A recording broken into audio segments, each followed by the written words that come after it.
I like it. I mean, I downloaded the app and played around with it a bit, and I mean, I've shopped on like Shein before, and it's kind of a similar experience in some sense. But I mean, Temu's growth and entrance into America is pretty insane. I mean, they kind of almost came out of nowhere. And I mean, their GMV, gross, merchandise volume, after kind of being founded in the States in September 2022, they're headquartered in Boston, but they go from doing $3 million in September 22 to 28. That's month one. Month Yeah, one is one. $3 million. Yeah, yeah, and then yeah, it's insane. And I mean, November 22, they're at 118 million.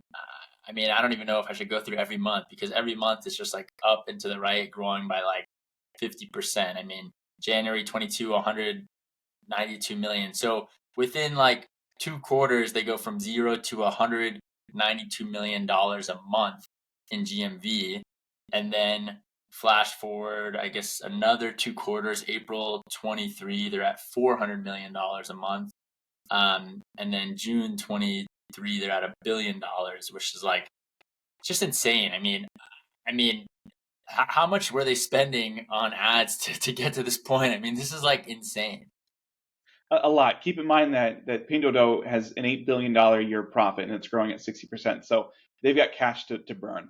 They're rumored to have spent about $3 billion on marketing in 2023, and that includes about $1.2 billion at Meta. When we were first starting Hubble Context, we used to joke about how much we were spending on Facebook, and it would be, oh, today we spent the equivalent of a used Kia, and then we got a little bit bigger, and it's like, okay, now we bought a brand new Honda Civic, and now we bought a Tesla, and that's kind of what our daily spend was as it was growing and up and right. I can't imagine even trying to deploy $1.2 billion on Meta, and let alone another 2.8 billion that they're spending on marketing in general.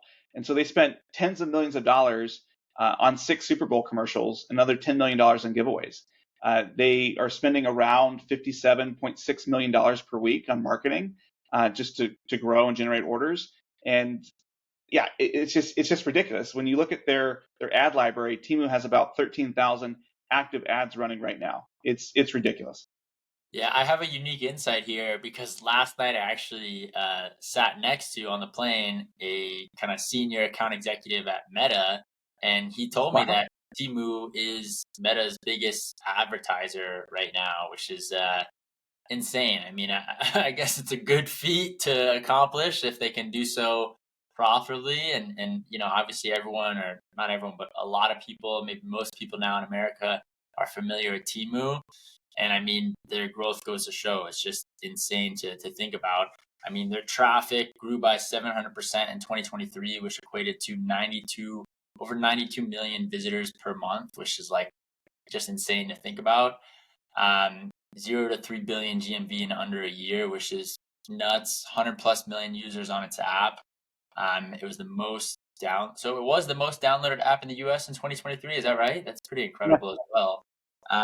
And well, this is interesting. So they're losing money on every order that they process.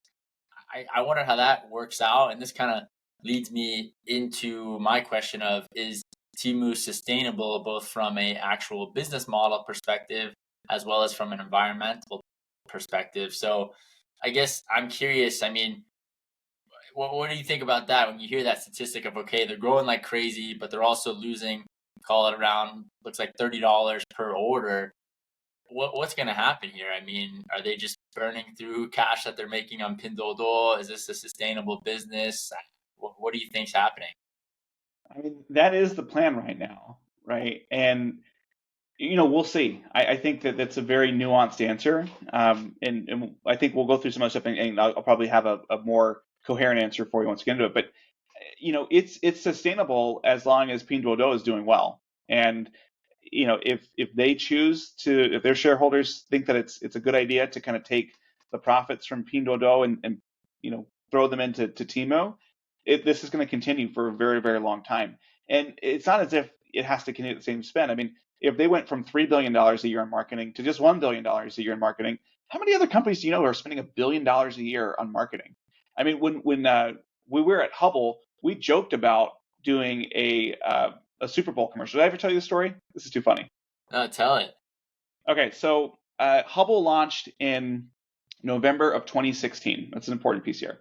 And this was in, I think, December of 2016. So Trump hadn't been sworn in yet.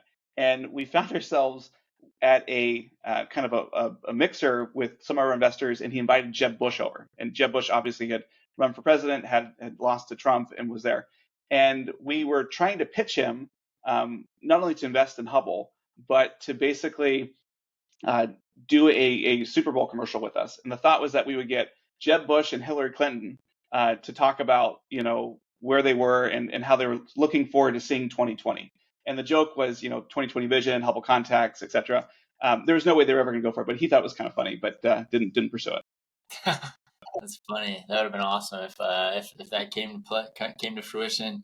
Yeah, I mean, I think it's interesting to hear about these e-commerce platforms that lose money on every order, because I think most brands that we talk to at ISBA and Sourcify in today's economy, like, they're trying to be first order profitable, and here you have the biggest spender on Meta purposely losing money on every order because I think they think, hey, we're gonna try to compete more with Amazon.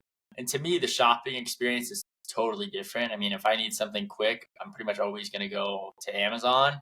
Maybe if I want something like cheap and don't necessarily care as much when it arrives, I would go to like Temu. But I mean, I'm curious because to me, the kind of shopper persona and demographic is a lot different between like an Amazon and Temu.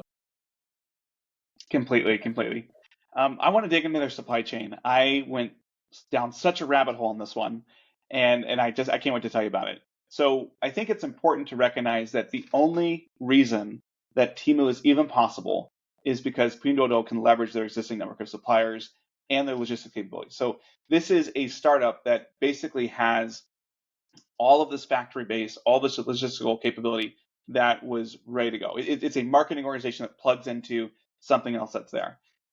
Their infrastructure supports and sells almost the exact same products as Pinduoduo, and they offer these discounted rates to international customers, and they just have an extreme competitive advantage because of their operations that they've built. It's estimated that in 2024, Temu had over 100,000 Chinese-based merchants selling on Temu, and up until really earlier this month, you could only be a Chinese merchant selling on Temu, and they made an announcement kind of in March where they're going to start opening up their platform to U.S. and European sellers. So a little bit of a reverse, but it's just so interesting how it's really just this dramatic increase of powerful relationships that is powering the whole thing.